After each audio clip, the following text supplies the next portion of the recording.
Hey Boss Squad, hope you're well. I wanted to talk to you today about the importance as a one-woman band or one-man band or a small team of ensuring that you're still going global. Oftentimes we think that our brand can only go global if we are the big Fortune 500 companies, or we've got, the massive resources, financial capital, human capital to make it happen. That is not the case. My career, I've been going global and had the intention of having an international career pretty much from the very, very beginning of my career. For those of you who are starting, who might be young, thinking, how do you do that? One of the ways to do it is through internship programs, which is what I did. I started with something called the Mountbatten internship program, which was amazing. That's what gave me the ability to go to New York.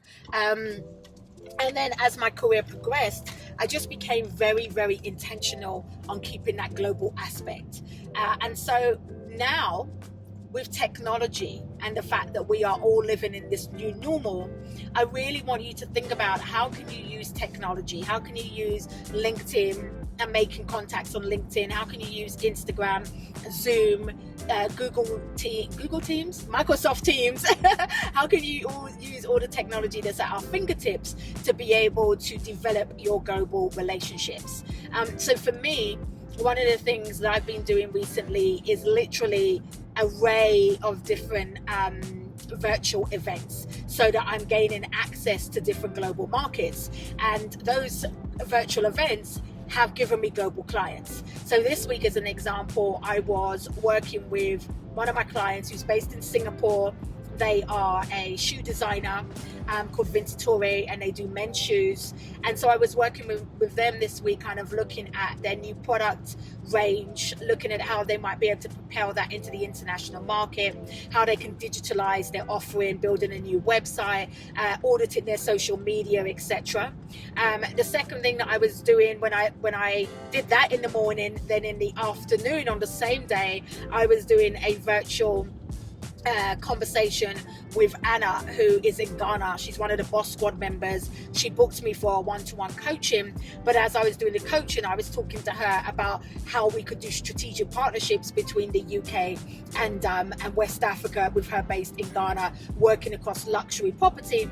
And as you guys know, I specialize in fashion, luxury, and entertainment branding. So it's all about how do you leverage what's in your hand to try and open up more relationships and more contacts within the global space.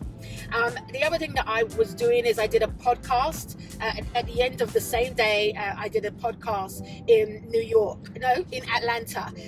And so that podcast was talking about my book. And one of the things that I did is I gave a free consultancy one-to-one virtual session as a prize giveaway to the listeners of that podcast. And again, finding ways to be able to open my brand to new international markets and thus get new clients who are from around the globe.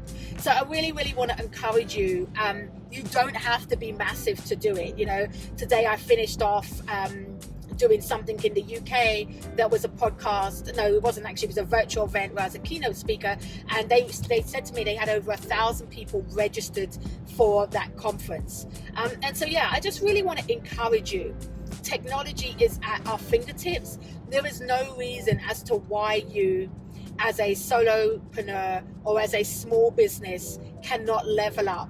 And with intention, relationship building, and strategy, you can really build a global portfolio. You just have to believe you can. I always say that everything starts with our belief system. Everything starts with what you tell yourself. Forget the story that you put on Instagram. What is the story that you tell yourself about what you can and can't do? And from 1996, when I was 18 years old, I knew that I wanted to go global. So I have. I want you to remember that if I can do it, you can too. Because at the end of the day, it's your dream, it's your life, it's your choice. You have the pen. If you don't like the story, write a new script. I often say to myself, it's a new day, okay? And in this day, don't let the sun set on your dreams. You can do it.